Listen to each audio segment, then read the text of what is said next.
It's time for All Things Gardening with Charlie Nardozzi. Hi, Charlie.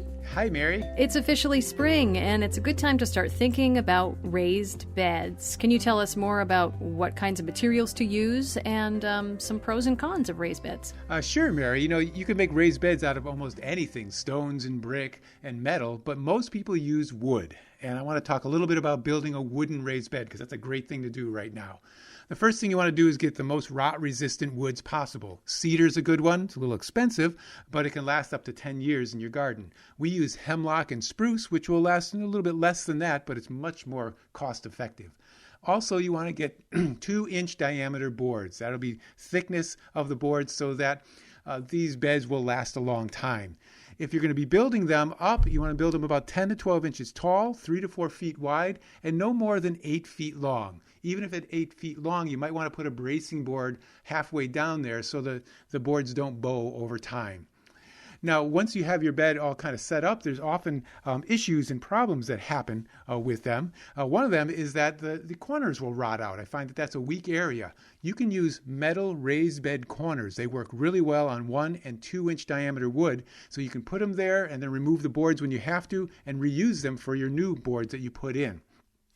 Now, you also can have problems like Ursula, who wrote to us about mice and voles in her raised bed eating her beets. A good way to prevent that, Ursula, is to put some hardware cloth underneath your raised bed when you're building it and secure it all the way around the edge.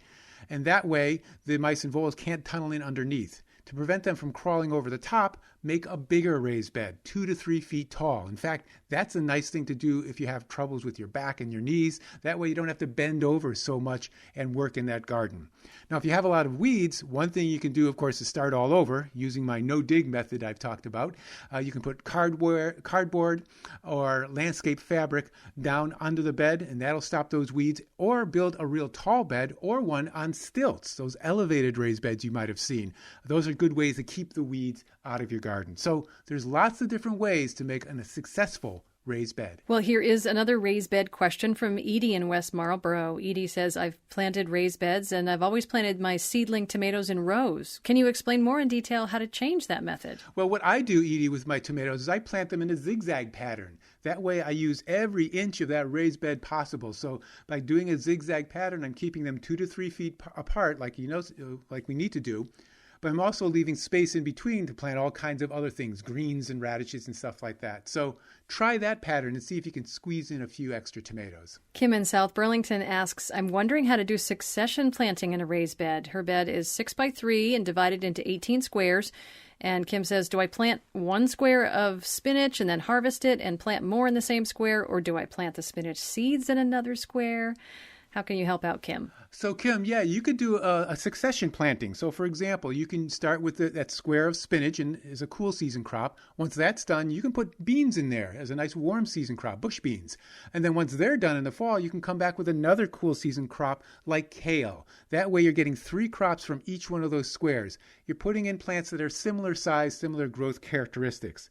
Another way to approach it, of course, is to stagger them. So you can do spinach a couple times, and then when it gets too hot, you stop doing spinach, and maybe you do some summer lettuces a couple times, and then come back to the spinach in the fall. So there's a number of different ways using cool season and warm season crops to extend that harvest in each one of those squares. And one last one from Carol in Middlebury. Carol says, I've got a 3 by 8 raised bed in which I raise tomatoes, lettuce, cukes, peppers, beets, cabbage. She says, I always plant my tomatoes in the eastmost row so that when the sun comes around from south to west, everything gets a lot of sun. My raised bed is high enough for me to sit on the edge, so I plant my cukes along the westmost edge and train those vines so that they hang over the edge of the bed. This seems to work well, but it doesn't leave me much room for crop rotation. Yeah, that can be an issue if you only have one raised bed, is that everything you're planting in there fits nicely, and how can you possibly rotate the crops? And you really can't, to be honest with you. If you have issues that pop up because of the cucumbers in the same spot every year or tomatoes, you might want to give them a little bit of a break by maybe planting some of those cucumbers or smaller tomatoes in containers and giving the soil a little bit of a break for a year or two from them and having them in a different spot and then come back to them.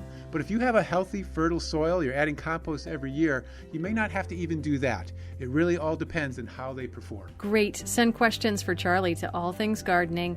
Just go to vpr.org. Thanks, Charlie. You're welcome, Mary. And next week, we'll be talking about pruning. So send us your pruning questions, and I'll be seeing you in the garden.